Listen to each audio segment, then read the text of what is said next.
lá. Eu não sou muito amigo de microfone, não, embora eu tenha sempre que usar. Com prazer que a gente recebeu o convite e atendemos essa oportunidade de estarmos aqui hoje. Eu que já estive, acho que na maioria das Semanas Espíritas daqui, dos últimos anos, e com a psicografia, e hoje a gente veio falar. Então a gente falou assim, não, mas não é possível que você não veio psicografar. E aí eu falei assim, não, existe vida além da psicografia. E hoje, com o assunto, com o tema da noite, atentamos-nos ao bem, que é um assunto extremamente importante, essencial para a gente. Nós que nos dizemos espíritas cristãos, e nós que acreditamos seguir Jesus.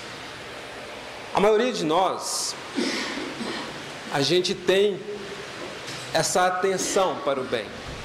Atentamos-nos ao bem, ou seja, prestamos atenção de uma forma de que esse chamado, esse alerta seja de nós para nós mesmos.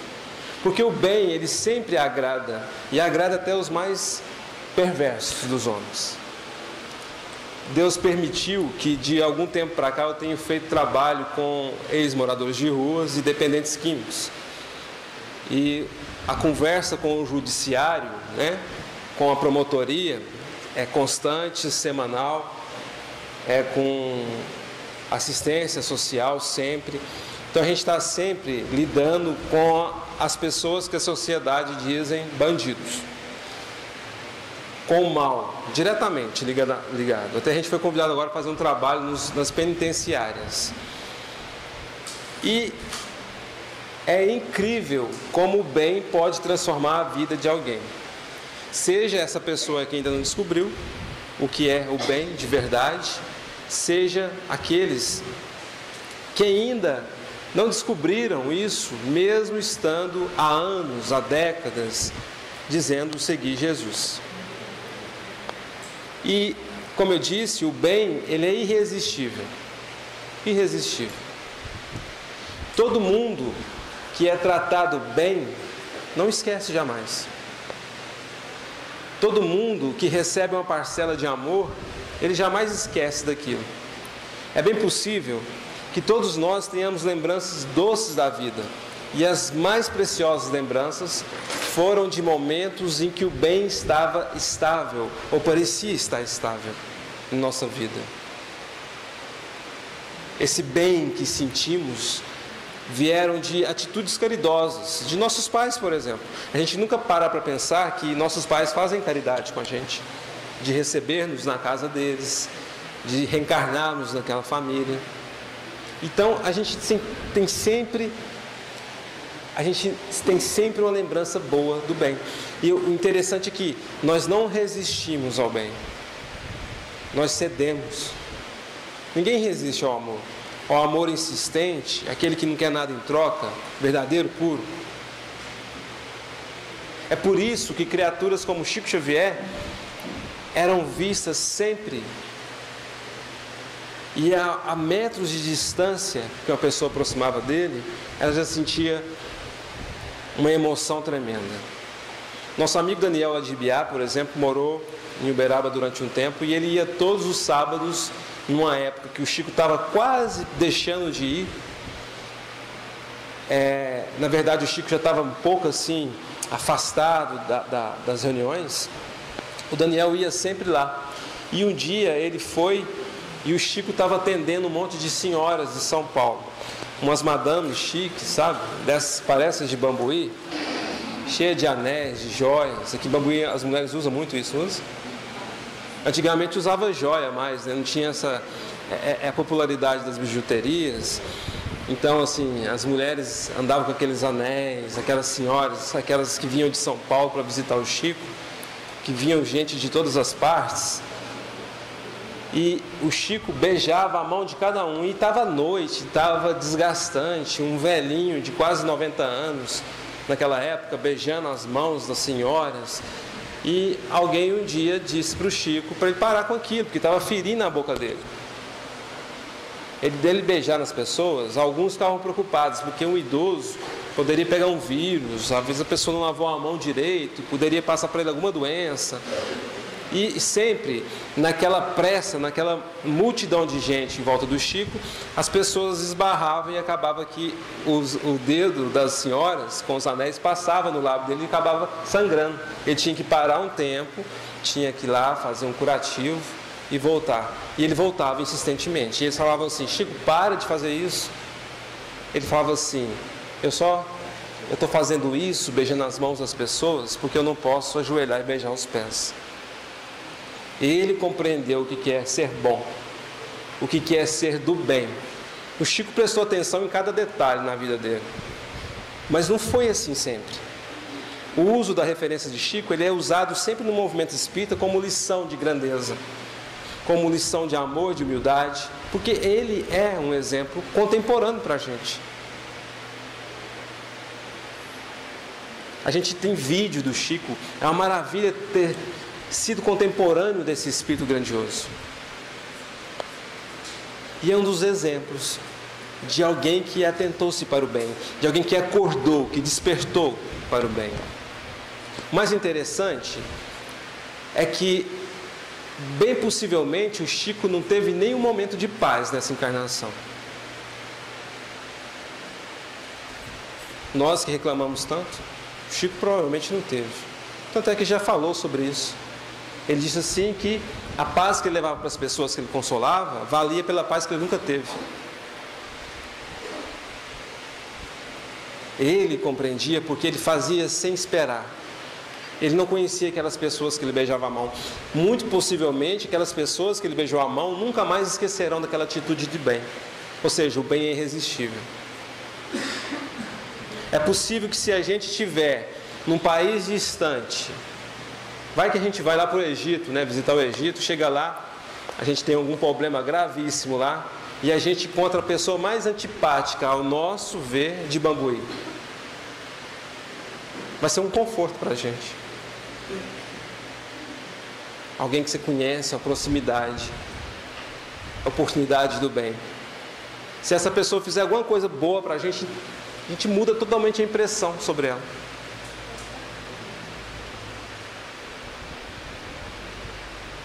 Então o bem para a gente é irresistível. É interessante ver as pessoas fazendo bem. É interessante, é bom, benéfico você ver uma campanha, alguém liderando uma campanha ou uma instituição. É confortante saber que a gente tem um lugar para recorrer. Aquele senhor que benzia crianças, a senhora, uma pessoa boa, a imagem de nossos avós, seja de quem for, mas sempre o que deixa recordação no coração, bom, que conforta nossos momentos, é uma lembrança do bem. Ou não é? Digo que conforta. A gente tem várias, multiplicadas vezes, de coisas ruins. E é aí que entra esse chamado. Atentamos-nos para o bem. No mundo em que hoje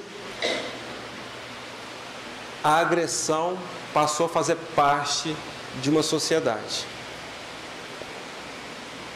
Basta que você vá lá na rede social e fale assim: eu não gosto da cor branca. Alguém vai vir embaixo e falar assim: racista. Alguém vai concordar com você. Eu também não gosto de branco, não. Eu não gosto disso. Basta você se expressar, que você vê o nível de agressão em que vivemos hoje em dia. O mal ganha destaque. A mídia trabalha muito mais mal. Muito dificilmente uma matéria falando sobre alguém que resolveu mudar de vida moralmente ganha relevância nas redes sociais, na mídia. E existe muita gente no bem. Existe muito mais o bem do que o mal. A gente está nessa fase de transição justamente para isso. Para o mal passar a ser secundário e o bem assumir uma posição onde o bem já se torna uma preocupação das pessoas. Podemos dizer que estamos já nesse mundo?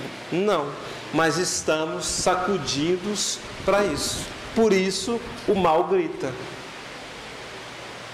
É igual a água potável. Ela se torna potável depois de 5 minutos de fervura. Lembra disso? Há uns 10, 15 anos atrás, ainda existia uma campanha na televisão que falava sobre isso. Para se tornar puro, bom, tem que ferver. O mundo está nesse momento. Engana-se quem acha que o mundo de transição será um mundo que o bem reinará completamente. Não.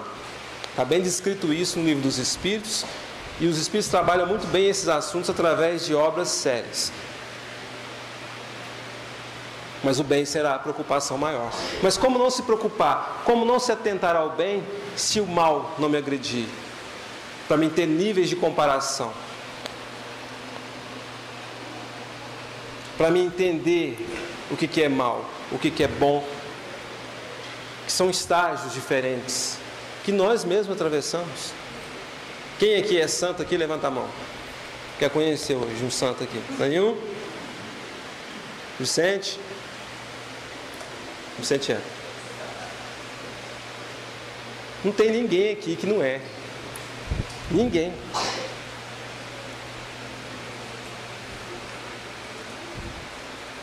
Mas todos nós também acertamos. E os acertos não são legais? Quem aqui já teve a capacidade de perdoar alguém? Levanta a mão. Foi bom, não foi? Foi libertador, não foi? É difícil. Mas isso foi de verdade, gente? Foi um perdão de verdade? O que é o bem? E o que é o mal?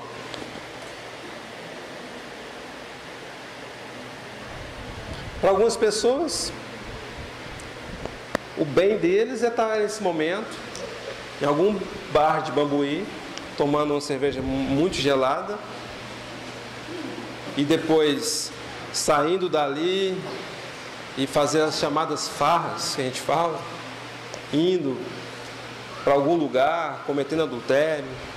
Talvez ele se sinta bem dessa forma. Mas isso é o bem? Talvez o bem para algumas pessoas é estar orando, rezando o terço, por exemplo. São minutos e minutos de dedicação.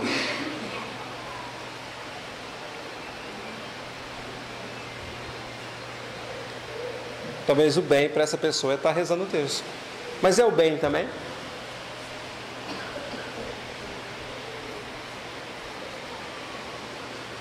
Quem acha que é? É bem? Isso é o bem? O que é o bem? Ajudar? É o amor em ação. Amor em ação. Gostei.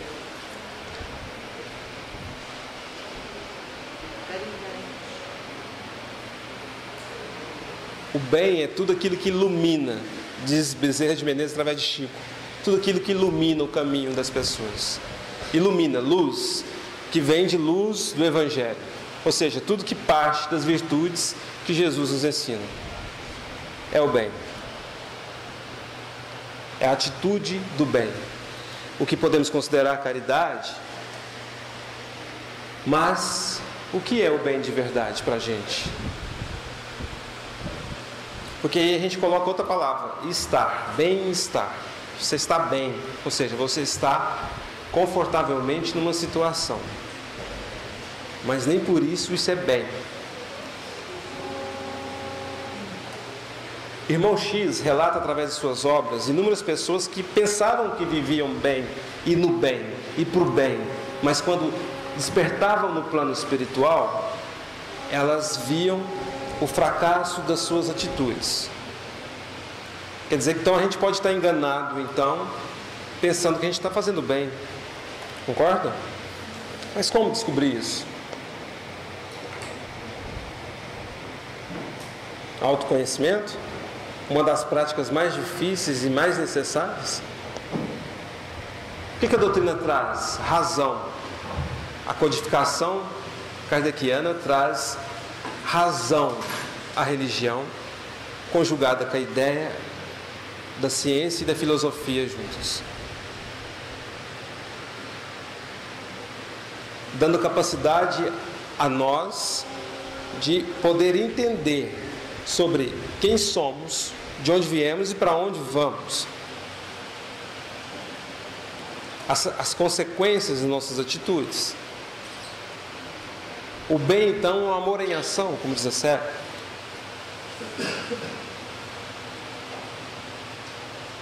Porque o maior mandamento, amar a Deus sobre todas as coisas e o próximo como a ti mesmo. O bem, então, como dizia Bezerra, é tudo aquilo que ilumina a criatura. Considerando que a luz vem sempre de Jesus.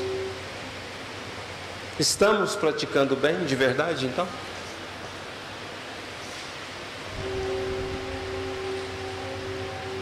Qual que é a nossa atenção para o bem? Porque eu já falei, a gente tem admiração pelo bem. É como Jesus, temos admiração por Jesus. Temos admiração pelo superior, pelo Chico, por Kardec, por Eurípides Bezerra. A gente presta atenção neles, a gente gosta de ouvir as histórias do Chico. Mas e nós?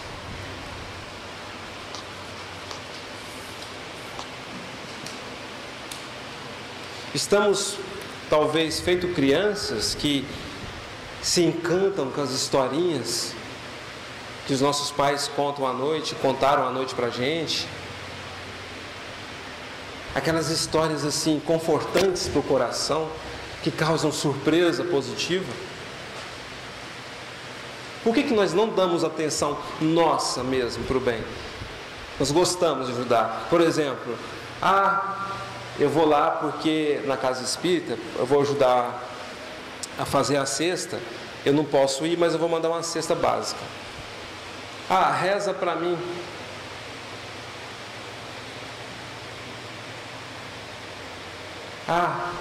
Me ajuda, por favor. Me desperte a consciência para me melhorar, porque eu estou precisando, eu estou deprimido, eu estou em luto. Ou seja, nós colocamos a responsabilidade para os outros. O bem parece que ele é externo, ele não entra dentro de mim. E a urgência que nós temos de verificar que isso deve ser de mim, de dentro para fora, é mais do que urgente. Porque a gente está causando sérios distúrbios nas pessoas que nós convivemos e em nós mesmos, porque nós não achamos capacitados para o bem. A gente terceiriza o bem.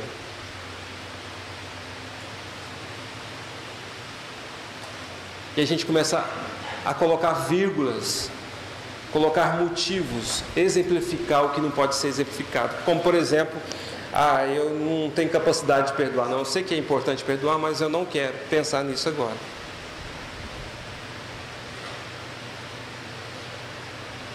Eu sei que eu tenho que fazer caridade, que eu tenho que ser caridoso, mas agora eu estou numa fase da vida difícil.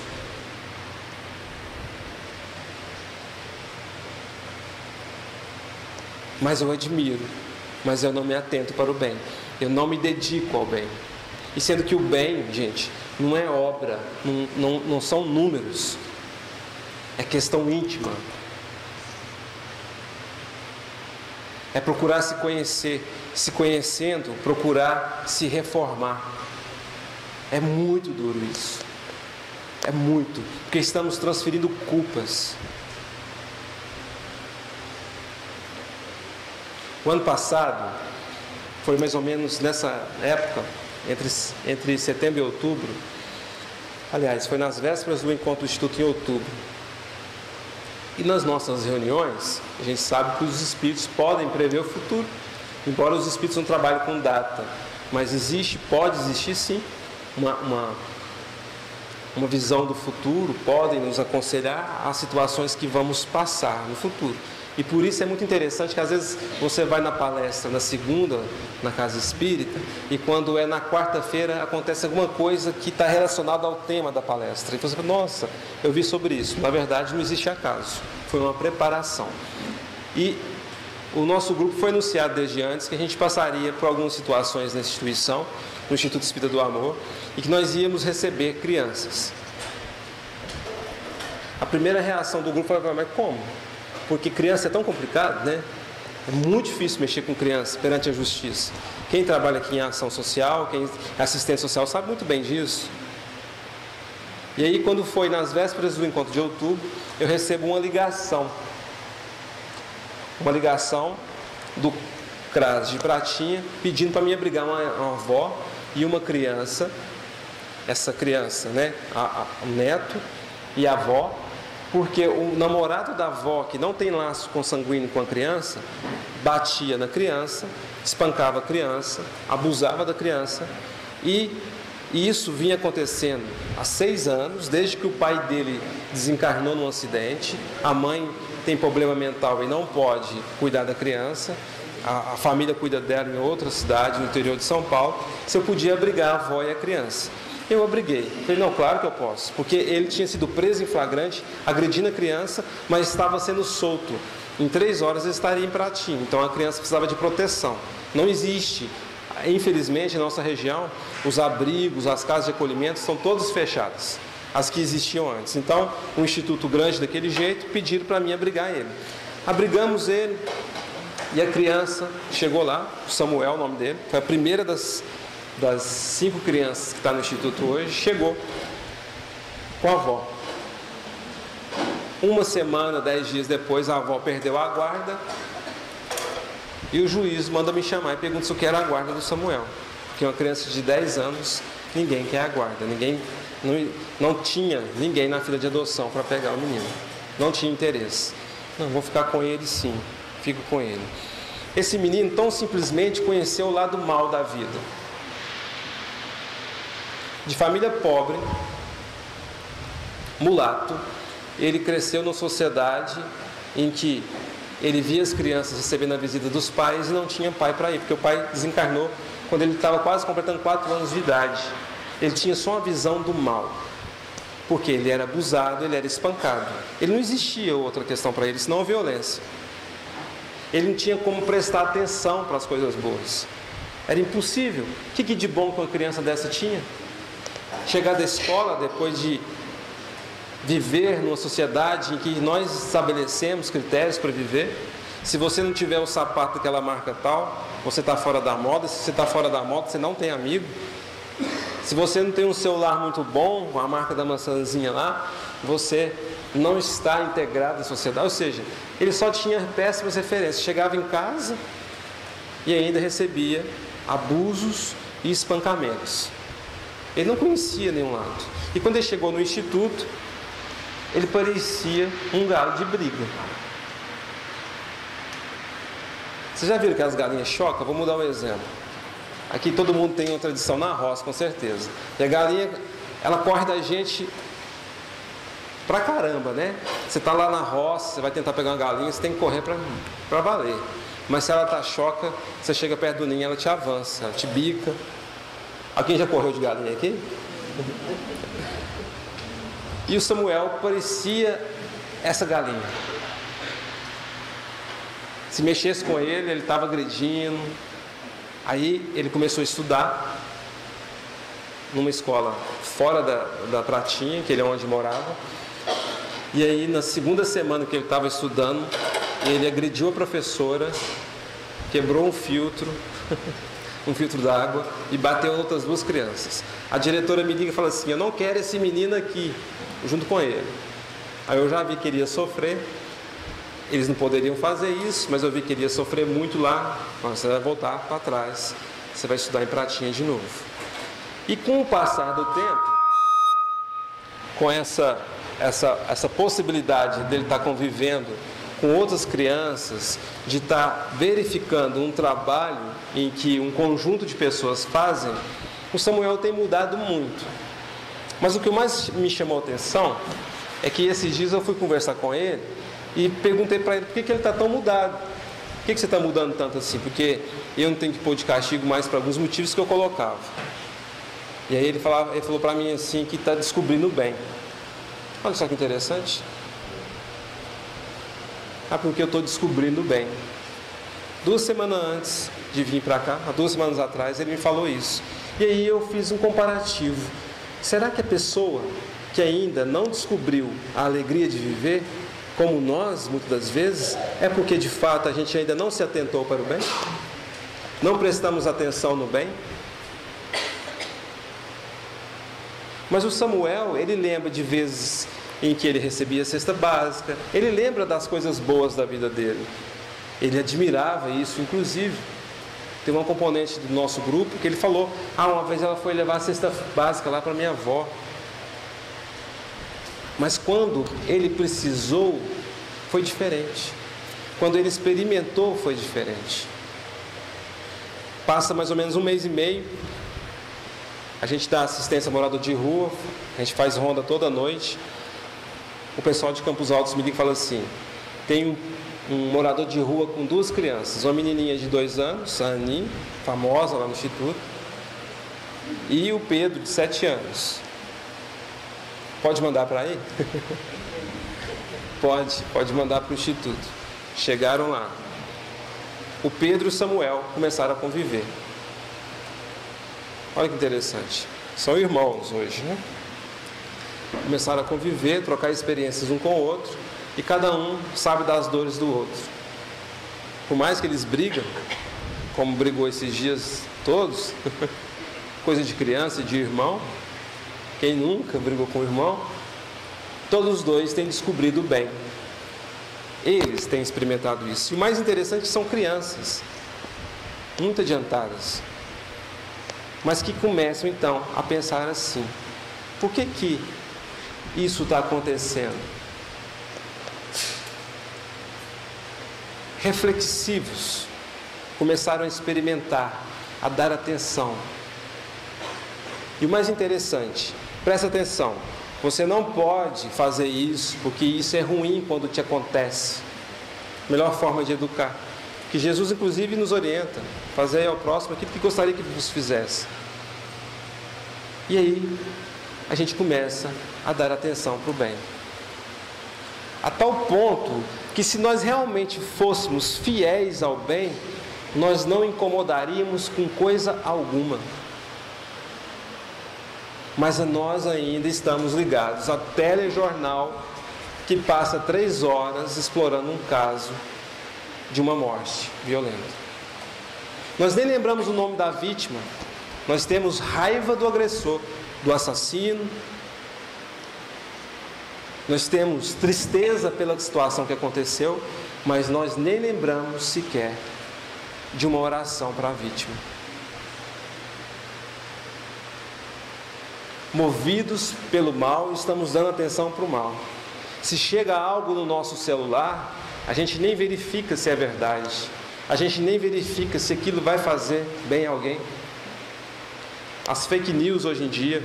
Essa semana eu vi um vídeo super interessante de uma moça que falava sobre fake news que matou a mãe dela, que fez a mãe dela uma vítima, que as pessoas julgaram antecipadamente. A mãe não tinha nada a ver com a história. Essas histórias que acontecem em cidades como as nossas, de tem uma sequestradora de criança por aí.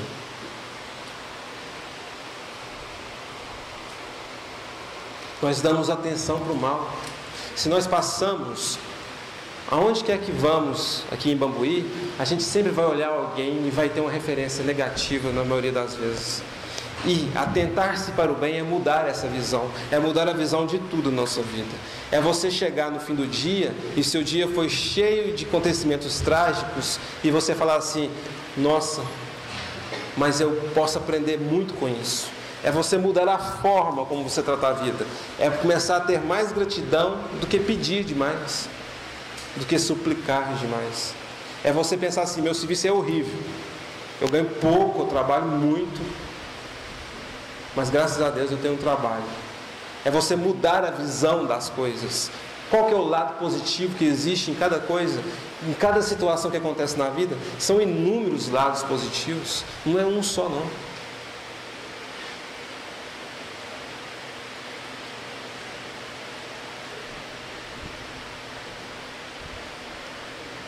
É verificar que as lutas que a gente trava no dia a dia é um sinônimo de confiança gigantesca na gente mesmo. Tem pais, por exemplo, que recebem filhos especiais e falam assim: por que Deus fez isso comigo?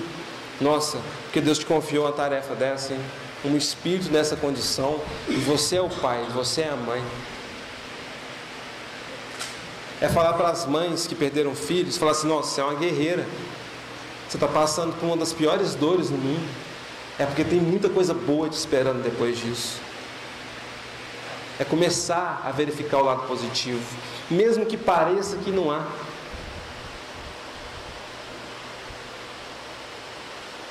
Mesmo que a gente enxergue ali só o mal numa pessoa em que às vezes a gente é chamado lá para ver: olha, tem um rapaz querendo ir lá para o instituto, ele tem isso e aquilo de passagem pela polícia, e você olhar para aquela pessoa e falar assim: você está disposto a mudar?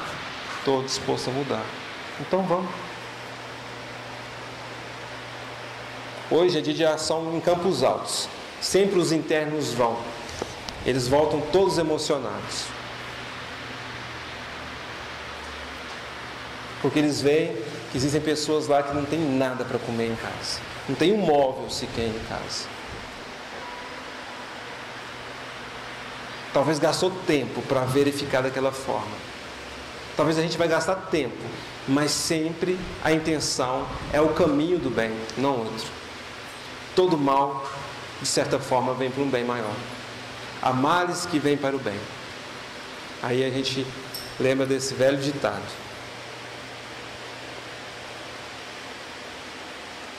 Porque está difícil, podemos considerar.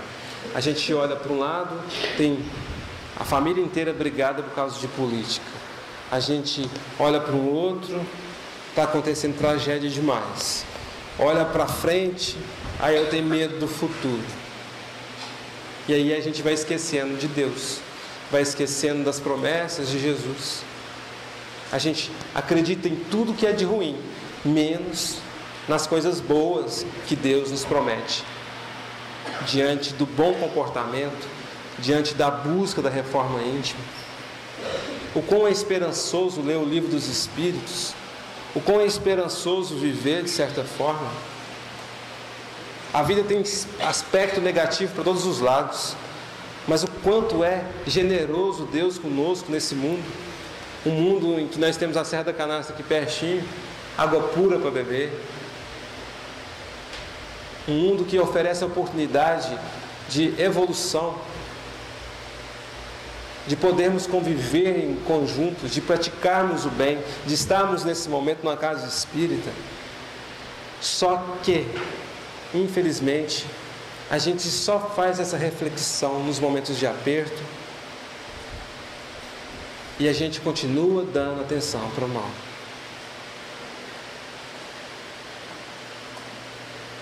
E aí eu pergunto: em que parte do Evangelho em que Jesus foi visto preocupado com o mal?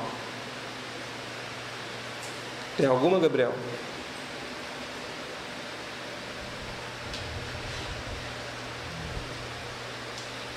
A gente verifica alguma?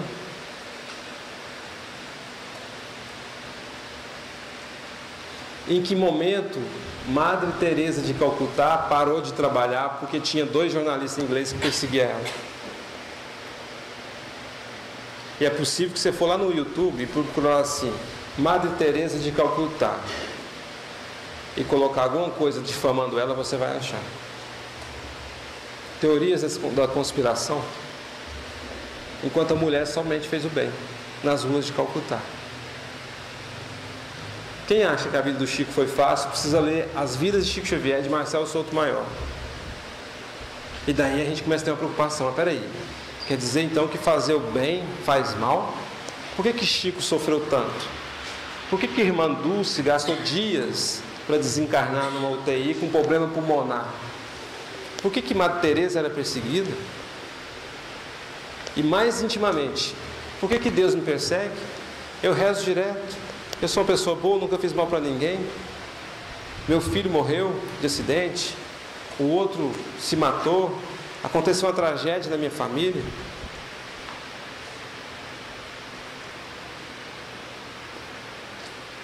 Como se nós fôssemos responsáveis por uma coletividade. Eu rezei para minha família e minha família está protegida. Não basta o esforço pessoal de cada qual. Mas por que os bons sofrem tanto? Por que Alcione, no livro Renúncia, é alertada sobre o perigo de reencarnar na Terra? Enquanto ela estava num planeta evoluído. Alguém quer responder?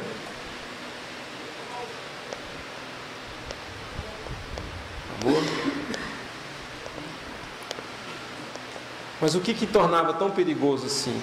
O que se torna tão difícil a pessoa fazer o bem?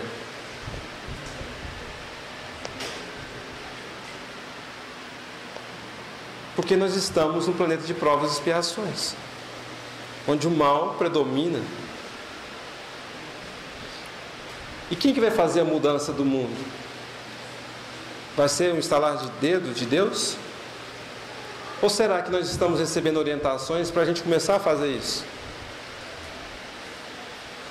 Eu vi um monte de gente no dia 20 de julho esperando que o mundo amanhecesse melhor,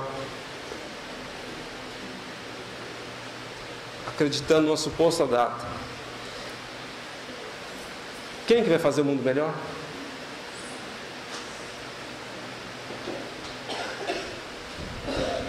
Nós? E por que então o mal?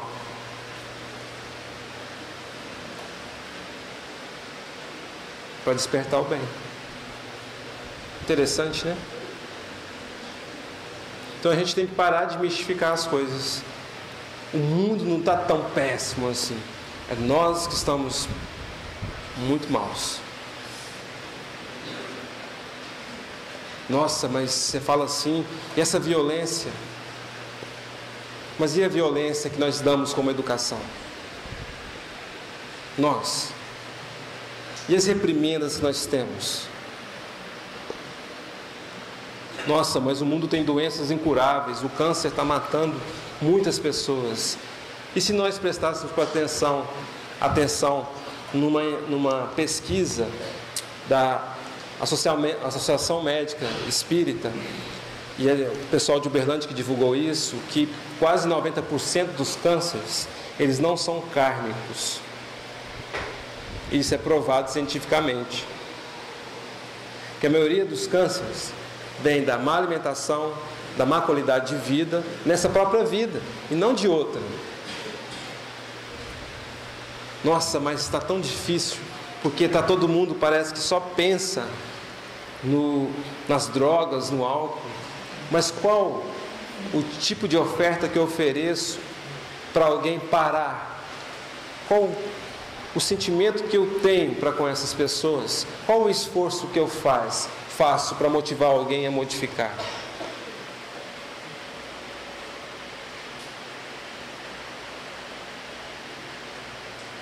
Atentemos, meus irmãos. Eis o tempo em que somos chamados à prática do bem efetivo. Vamos então começar a prestar mais atenção nisso. Não custa. Faça uma campanha dentro de você mesmo, dentro de nós mesmos, fazendo uma campanha para que o mal que chegou na gente termine ali. Comece um novo processo. Corte as fofocas, corte as intrigas, não repasse informações agressivas, não despreze as pessoas, por mais que elas estejam com as ideias mirabolantes. Lembra o Chico e Emmanuel? Emmanuel disse: Chico, se a pessoa falar que quer capinar o mundo, ela é uma enxada. Eleve o que as pessoas têm de bom. É o melhor processo para despertar para o bem, porque o bem é irresistível. E aí a gente volta a usar o Chico. Quem vê o filme Chico Xavier, que também virou minissérie, vai ver dentro do filme uma cena muito bem trabalhada pelo Daniel Filho, diretor do filme, que é inclusive cético, ele não acredita, e ele que dirigiu o filme, né? Chico Xavier. E no momento do processo obsessivo da irmã do Chico, que foi uma coisa real, em que buscavam ajuda para ela, a gente vê ela na mesa sendo amarrada. Alguém lembra dessa cena? E todo mundo tentando doutrinar aquele espírito, e ninguém conseguia. O Chico chega no filme, e essa cena foi muito bem dirigida por causa disso.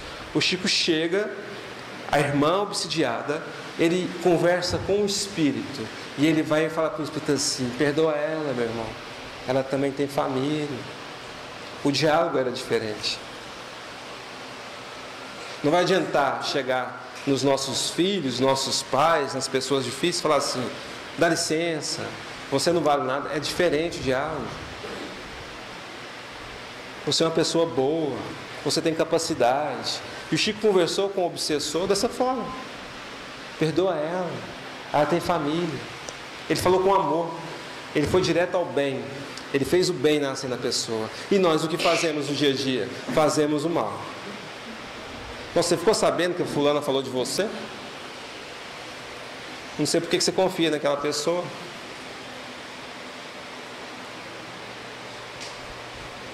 Nossa, você não viu que o seu casamento vai dar errado, não? Você está enfiando uma enrascada. Nossa, mas você vai fazer faculdade de cinema, você vai fazer faculdade disso, você vai fazer aquilo.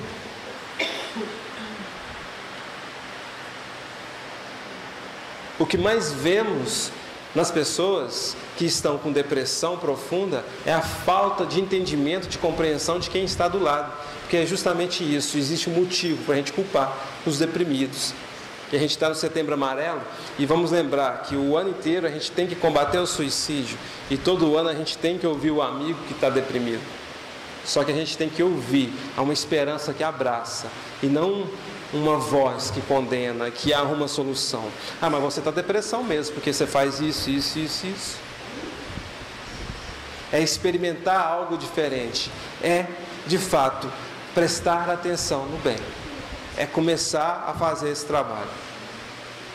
Aí muda a conversa. Aí muda o rumo das coisas. É como o Chico lá, com o obsessor. É muito provável que muitos de nós aqui tememos os espíritos obsessores. A gente cria na cabeça que é um espírito horrendo que está atormentando a gente. E o mais ingênuo da nossa parte é a gente achar que isso acontece só de vez em quando. Nossa, essa semana deve que o obsessor está aqui em casa. Não está não, está aí tem muito tempo. Você não deixa ele embora. Os inimigos do passado, de outras vidas, ou aqueles companheiros, nem sempre o obsessor é inimigo, às vezes é um companheiro que assimilou com a gente pelos nossos mesmos gostos, as mesmas tendências. Nossa, Júlio, reza para mim que lá em casa tem um encosto. É uma das coisas que eu mais ouço. Depois de psicografar uma carta para mim, a segunda coisa que eu escuto é: reza para mim que lá em casa tem um encosto. Aí eu estou andando com um espírito me atormentando. Aí a pessoa vai e reza e fala assim: Deus, afasta de mim esses maus espíritos, Deus me livre com isso. E o Espiritismo é a única religião que trata os chamados demônios, que são espíritos obsessores, foram homens na Terra, com carinho, ou pelo menos ensina a tratar. Você não repudia, você se entende com ele, faz as pazes. Porque inimizade nenhuma, de laço nenhum, ela se cura dessa forma, agredindo ainda mais. Então, atentar-se para o bem, ele faz diferença na vida em todos os aspectos. Mas, para a gente já caminhando para o final da palestra, a gente vai falar então sobre a primeira coisa que a gente precisa para começar a despertar para o bem. Para começar a compreender o mundo, para começar a modificar nosso íntimo e de fato sermos do bem verdadeiro. O que é? Alguém chuta? Quando perguntaram a Jesus qual é o maior mandamento, o que ele respondeu? Amarás a teu Deus de todo o teu coração, de toda a tua compreensão, todo o seu entendimento, o próximo como a si mesmo. Nós amamos Deus? Amamos? De verdade? Quem é Deus? Que é Deus? Causa primária de todas as coisas. Amamos Deus de toda a nossa profundidade, todo o nosso entendimento. Raríssimas vezes lembramos de Deus. Tanto é que a gente tem lembrado de Deus assim, aleatoriamente.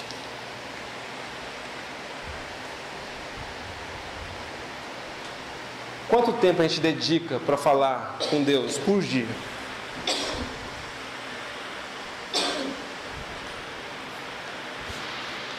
(24 horas de um dia, quanto tempo a gente dedica para uma oração sincera, espontânea?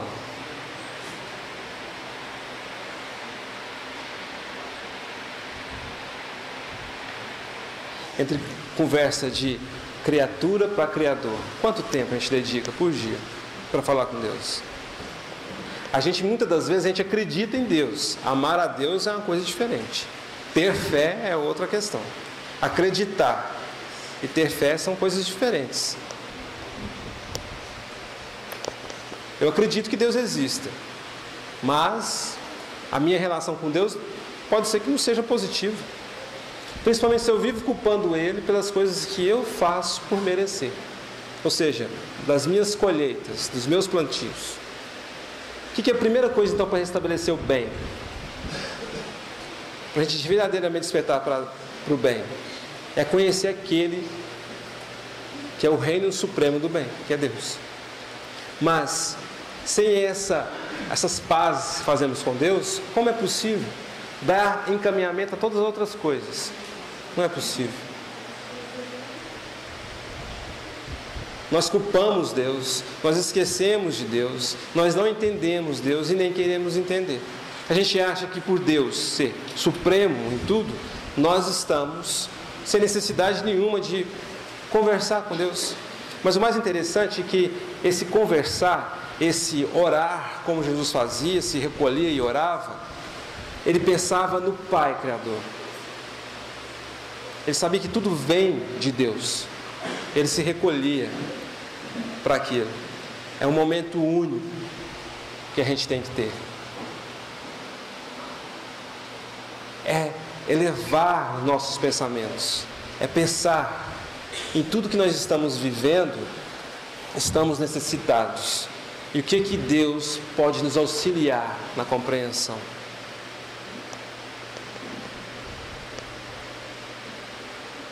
É entregar-se a essa compreensão.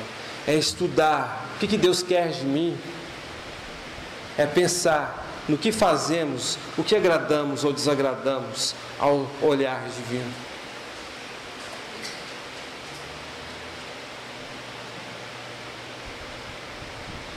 Essa semana eu conversei com um rapaz que perdeu o pai desencarnou com 89 anos de idade. E aí ele falou para mim assim: eu agradeço todos os dias a Deus por ter tido a convivência com meu pai durante esse tempo, porque ele me ensinou muitas coisas e ele viveu muito tempo, ainda com as suas dores, com as suas dificuldades, quase cego de um olho, desde os 40 anos de idade. Depois ele teve vários problemas de doença. Ele nunca desistiu de viver. Ele trabalhou até o último instante que ele pôde. Ele deu exemplo até o último instante. Nada tirava a fé daquele homem.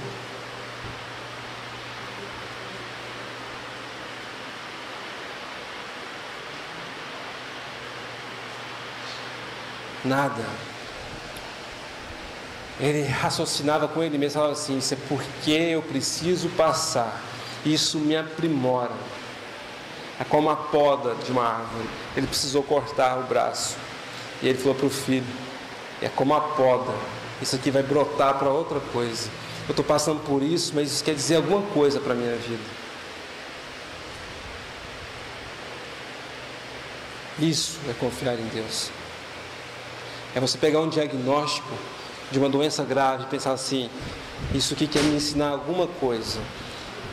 Isso aqui está na minha existência por algum motivo maior, sobre a concordância de Deus.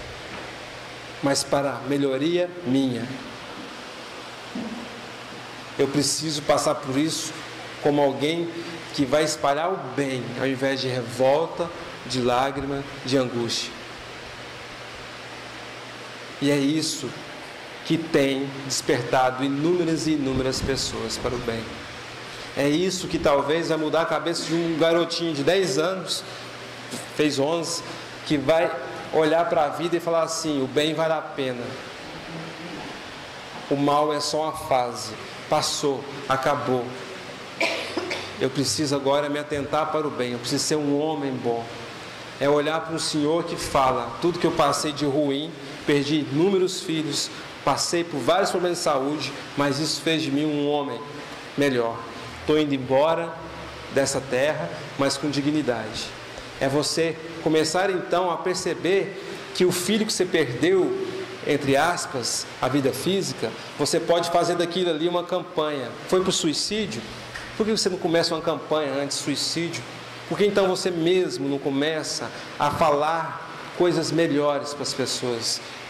Por que você não vai atrás de alguém que fala que está desistindo da vida? Porque você passou pela experiência. O que foi com o seu filho? Ele passou por um câncer e você teve que ficar nas casas de recuperações, nas casas de acolhimento nas cidades? Por que você não promove uma campanha para a cidade? Por que isso não te muda em alguma coisa?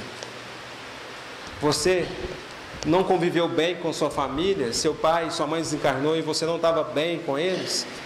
Por que então agora não transformar nisso, não só em lágrimas e arrependimentos, que vai ajudar, mas isso, essa lágrima, o arrependimento, o remorso que a gente fala, transformar em um trabalho de assistência? Por que você não dá atenção para quantos idosos existem que esperam a visita de um filho no asilo, que quando você chega, eles choram? É esse o sentido. E é isso que quer dizer: atentai-vos para o bem. Não olha só a coisa ruim que te aconteceu. Não pensa só no desgaste que teve e na perda. Pensa nas coisas positivas que isso te ensinou a fazer daqui para frente. Pensa nas coisas realmente do bem. E se o bem, de fato, é a luz que ilumina as pessoas pelo caminho, é a luz que nos ilumina, que guia nossos passos, por que não começar desde já? Nós que acreditamos que estamos num tempo de escuridão, por que não parar de reclamar e fazer alguma coisa para mudar? Por que não parar de criticar e começar a compreender? Por que não pararmos de julgar e começar a entender que aquele que nós julgamos passou por processos que nós desconhecemos?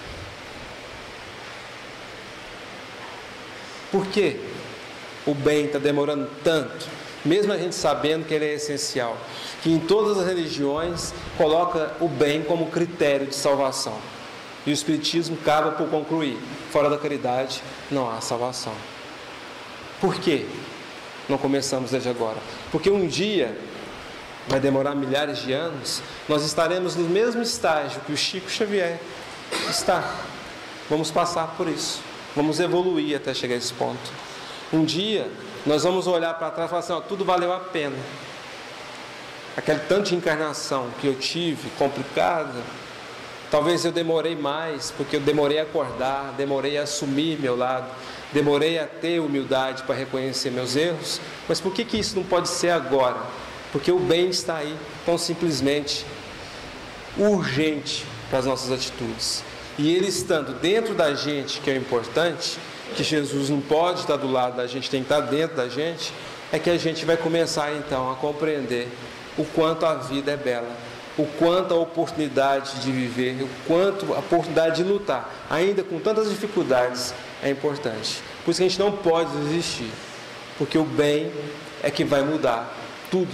Mas primeiro a gente precisa começar a compreender que o passe do médium tal, a palestra do tal, ou uma carta psicografada vai mudar a minha vida. Não vai não. Vai te dar possíveis rumos. Não adianta receber uma carta, por exemplo, e ficar com a cabeça sempre em volta no luto. Não adianta vir tomar um passe, reequilibrar por 20 minutos, mas sair na rua e começar a criticar, a xingar, a blasfemar. Não adianta isso para a gente. Então, dentro da gente, para fora. É de dentro para fora que começa a mudança. E sem o bem não há mudança efetiva. A gente agradece o carinho de todos, convidando vocês, inclusive, para conhecer o Instituto. Eu sei que todo mês tem caravana, tem o pessoal de Bambuí que vai para o Instituto. Está 1h30 daqui, mais ou menos, pelo asfalto. E a gente tem, inclusive, encontro todo mês, no final de semana, que começa amanhã, inclusive, e vai até domingo. O mês de outubro vai ser, o pessoal perguntou, é 11, 12 e 13, no feriado. O feriado vai dar no sábado. E vai ser no final de semana do feriadão, de Nossa Senhora. E esse mês vai ser amanhã, sábado e domingo, onde a gente vai ter palestras, ação social com os assistidos do Instituto, com parte dos assistidos, e psicografia. A gente espera que vocês visitem lá. O pessoal de Bambuí tem sempre ido com frequência e a gente convida vocês para estar conhecendo o Instituto. No Facebook vocês vão acompanhar melhor a agenda, Instituto Espírita do Amor, no Facebook e no Instagram. A gente agradece o carinho da casa, a todos os trabalhadores, ao convite generoso para a gente estar aqui hoje, com muitas dificuldades. O Gabriel falou que uns palestrantes nem vieram porque confundiram. Hoje eu recebi 5 mensagens do pessoal de Bambuí falando: você está lembrado da palestra? Então, assim...